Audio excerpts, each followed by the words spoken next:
La mondialisation, c'est un mot flou, un concept incertain, à la fois un étendard pour les uns, un épouvantail pour les autres. Une des raisons de ces visions très idéologiques et très contrastées est son extrême complexité. Notre monde est à la fois local, national, régional, international et transnational. On le dit glocal. Un monde diversifié, inégal, mobile, changeant. Et la mondialisation, en fait, les processus de mondialisation remettent en question l'ensemble des pratiques sociales et même des concepts qui permettent de les analyser. Ces processus sont ambivalents et paradoxaux. Le premier paradoxe est entre un ordre international interétatique fondé sur une hiérarchie de rapports de puissance entre les États et des acteurs accélérateurs de la mondialisation, eux-mêmes hiérarchisés, qui sont fondamentalement transnationaux, que ce soit les firmes, les ONG, les bourses, Internet, Twitter, etc. Le deuxième paradoxe est entre un ordre international interétatique fondé sur des souverainetés territoriales protégées par des frontières, où l'État a le monopole de la violence légitime, et des flux transnationaux pour lesquels ces frontières sont des obstacles à franchir au moindre coût, à contourner, à transcender, voire à supprimer. Le troisième paradoxe est plus généralement entre une dynamique d'intégration, d'inclusion, d'unification et son contraire, l'exclusion, toutes sortes d'exclusions. Il n'y a pas de consensus sur une définition de la mondialisation. Alors on peut tenter de la définir par ses principales manifestations. Une mondialisation économique d'abord, avec la division internationale du travail, une explosion des flux de commerce, une intégration des marchés à l'échelle mondiale, stimulée par le développement des transports, la libéralisation des échanges de biens et de services. Donc un développement spectaculaire des interdépendances, des échanges et des mobilités, mobilité de biens, d'informations, de capitaux, de personnes, etc. Ensuite, une mondialisation financière, avec l'explosion du capitalisme financier dont les flux, licites et illicites, organisent et déterminent la vie des individus et des sociétés. Une mondialisation culturelle aussi, avec la consommation de masse des biens culturels et une homogénéisation de la façon de parler, de s'habiller, de se former, de penser, de se distraire, de se cultiver, de se déplacer ou de se nourrir. Dans cette analyse en tiroir, le trait commun est la capacité d'inclusion des individus, avec ou sans leur consentement, au centre ou à la marge des processus. Toutes les sociétés sont concernées, plus d'échappatoire, plus d'isolat possible. Et cela, même s'il existe entre les sociétés et à l'intérieur des sociétés des variations de forme et de degré de ces dépendances. Mais on peut aussi tenter de définir la mondialisation par ce qu'elle n'est pas. Elle n'est pas une mondialisation comme les autres. Les historiens et les économistes parlent de première mondialisation du XVe au XVIe siècle au XVIIIe siècle, avec les grandes découvertes, la première vague de colonisation et cette projection transatlantique de l'Europe par le commerce qui transporte, qui exporte avec les esclaves africains dans les bateaux bien d'autres choses, que sont le modèle de l'État national territorial, le capitalisme, l'individualisme, les langues et une religion. Puis, il parle d'une deuxième mondialisation, plus puissante encore, celle de la révolution industrielle du XIXe, et une nouvelle vague de colonisation étendue au monde entier et dont la crise de 29 démontre à tous les effets d'interdépendance.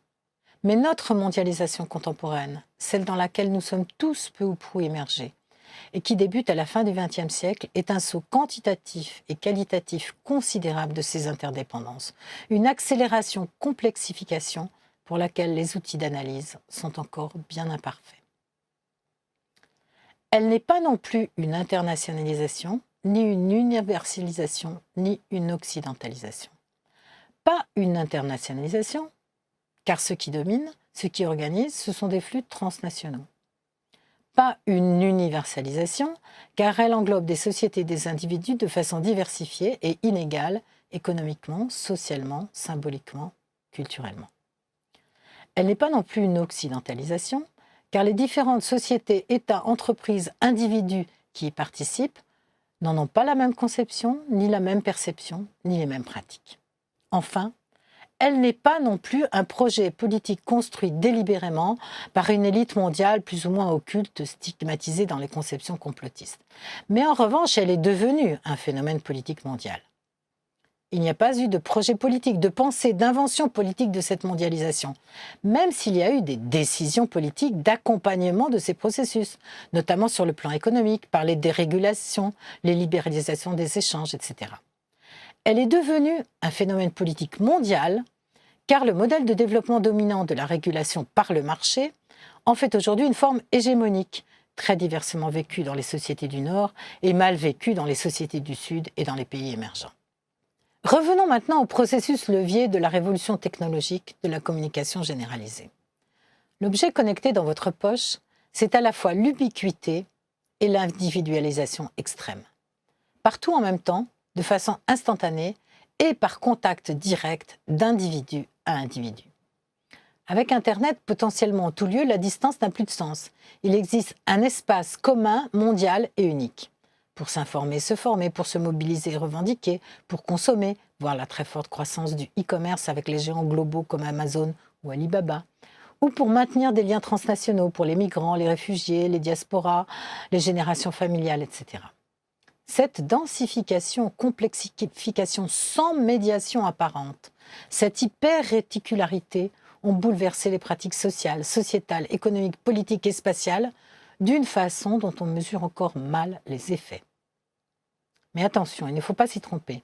Il y a bien une médiation, celle des entreprises monstres de l'Internet, Google, Facebook, Twitter. Et une course technologique effrénée, des investissements considérables en recherche et développement et dans les infrastructures, les satellites, les câbles sous-marins, les fibres, les data centers géants, etc. Il y a une concurrence terrible pour capturer, surveiller et surtout vendre vos données personnelles. Nous sommes tracés, géolocalisés, généralement à notre insu. Il y a bien des censeurs, même si pour les États qui veulent isoler leur population de ce flux, le coût politique est de plus en plus élevé puisque cette censure est immédiatement visible et dénoncée sur les réseaux sociaux. Il y a bien des crypteurs pour protéger les données, et c'est une industrie florissante, ou se protéger des contrôles. Il y a des gendarmes pour surveiller. Un débat mondial tendu entre citoyens, États sur la pente sécuritaire face au terrorisme et firmes multinationales de l'Internet porte justement sur ces surveillances et ces contrôles. Il y a des hackers, pirates, pour s'introduire de façon ciblée ou massive, paralyser, détourner, désinformer, rançonner. Bref, une cybercriminalité très active. Mais cette inclusion informationnelle d'individus plus ou moins agglomérés en communautés d'amis n'est pas une intégration sociale, d'autant plus que beaucoup en restent exclus malgré l'augmentation de l'accès à la communication dans les pays du Sud, terrain privilégié des entreprises de télécommunications. Donc, n'en déplaise aux antimondialistes et aux nostalgiques, les capacités et les usages d'Internet et des réseaux sociaux ont tout changé.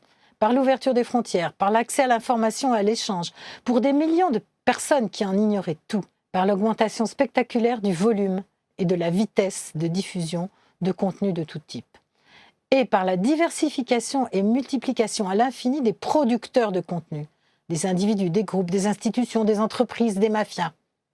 Mais le résultat de cette ouverture reste très ambivalent, car la circulation et la viralité des images et des tweetos lapidaires de 140 caractères se font souvent au détriment de la qualité des contenus et donc exposent les plus fragiles et les moins formés aux manipulations et à la désinformation. Voyons maintenant quelles sont les principales conséquences sur l'espace mondial. Premièrement, le monde mondialisé réticulaire est très fortement inégalitaire et pour certains, il doit le rester. C'est un cliché, une illusion, une erreur que de postuler que la mondialisation fait perdre au lieu toute importance. Non. Les réseaux sont fortement hiérarchisés et connectent des lieux qui n'ont pas tous la même valeur. Cette mondialisation a besoin pour s'approfondir de différences entre les lieux du monde, différences de salaire, de cadre juridique, de type de consommation, etc. Et pour ces réseaux qui sont des liens entre des lieux et entre des acteurs à l'échelle mondiale, l'information fluide est absolument indispensable. Deuxièmement, la visibilité croissante des inégalités, des souffrances et des luttes. Ce qui était caché ou ignoré saute aux yeux, dont ces hiérarchies et ces inégalités, qui sont ressenties d'autant plus comme des injustices. Au-delà des effets spectaculaires comme la circulation virale de « Je suis Charlie » ou la photo du corps d'un enfant syrien sur une plage, l'immersion dans les mouvements sociaux ou les conflits et la diffusion instantanée de leurs images changent la donne politique mondiale. Et chaque outil nouveau périme rapidement le précédent. Les applications pour téléphone permettent l'immersion dans les conflits et les mobilisations, diffusées en direct et massivement. Elles sont à la portée de tous, car moins coûteuses, plus agiles, moins filtrées et plus accessibles. Dans cet espace virtuel mondial du live, pauvre en médiation d'interprétation, de contextualisation et de mise à distance, c'est créer un espace immense pour la communication politique, pour les entrepreneurs politiques, les entrepreneurs identitaires et les entrepreneurs de violence, qu'il s'agisse du recrutement des djihadistes, des réseaux d'extrême droite, des pétitions en ligne, des lanceurs d'alerte, des nouvelles mobilisations et solidarités, où photos et vidéos jouent un rôle essentiel en fonctionnant sur l'émotion. Quels seront les effets en profondeur sur les sociétés et sur les individus et les systèmes politiques de ces nouvelles proximités qui ne nécessitent plus ni la connaissance de l'autre et de la diversité des constructions sociales, ni la contiguïté dans un même espace et un même territoire. Ces nouvelles proximités relient, mais elles n'intègrent pas. Troisième point enfin, il y a état d'urgence dans l'espace mondial. L'ensemble des sociétés du monde, qui ne forment pas encore une société mondiale, se trouvent face à un couple étrange et explosif, anomie-visibilité. L'anomie, c'est-à-dire l'absence de règles, car la question est de savoir qui régule, comment et au nom de quoi et pour qui. Comment réguler ce mélange incroyable d'acteurs et de réseaux? La régulation par le hard power est un échec, à la fois très coûteux et inefficace. Les guerres sont sans fin, les interventions sans victoire, et le terrorisme mondialisé est incontrôlable. La régulation par le soft power est bien usée. Par exemple, l'hégémonie culturelle américaine ne s'est pas transformée en hégémonie politique. La capacité des États à définir un modèle propre de développement et des politiques publiques autonomes est de plus en plus contrainte, particulièrement dans les pays émergents du Sud. Les timides tentatives de régulation de la finance transnationale et de ses paradis fiscaux opaques sont de peu d'effet. Les flux mafieux transnationaux, trafic de drogue, de personnes, d'armes, de médicaments, etc. prospèrent. La gouvernance globale des migrations n'existe pas. Autrement dit, la question posée est celle de la souveraineté. Elle reste la base du système international et est de plus en plus en décalage avec le fonctionnement effectif du monde globalisé. Ce qui est aussi en jeu aujourd'hui, dans ce couple explosif anomie-visibilité, c'est la question de la démocratie. Car il n'y a pas eu d'invention alternative à celle de l'État pour la construction, l'exercice et la protection de la démocratie. Ce qui enfin est en jeu, c'est l'urgence de la réduction du fossé entre l'inclusion économique et informationnelle et l'exclusion sociale. C'est la nécessité d'intégrer socialement face à un marché qui désintègre. La gouvernance de la mondialisation n'a pas d'institution, ne prend pas en compte les acteurs privés, pourtant dominants, firmes multinationales, acteurs religieux, acteurs sociaux. Elle n'a pas d'objectif, ni de modalité de mise en œuvre. Enfin, ce qui est en jeu, c'est de réduire l'exclusion politique et la négation de l'altérité.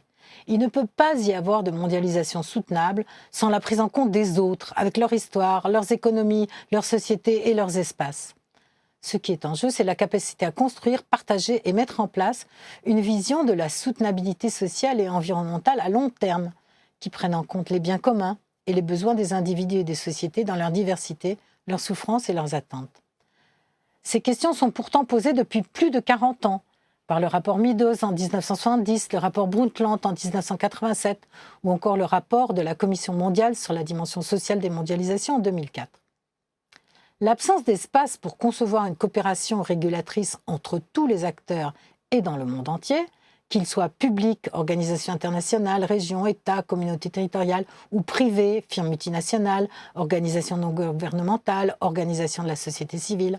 Cette absence d'espace de coopération aggrave très dangereusement les frustrations. Et ces frustrations nourrissent les cris morbides de ceux qui, de plus en plus nombreux, appellent au repli dans des espaces nationaux bien gardés, qui sont autant d'illusions périlleuses et porteuses de guerre.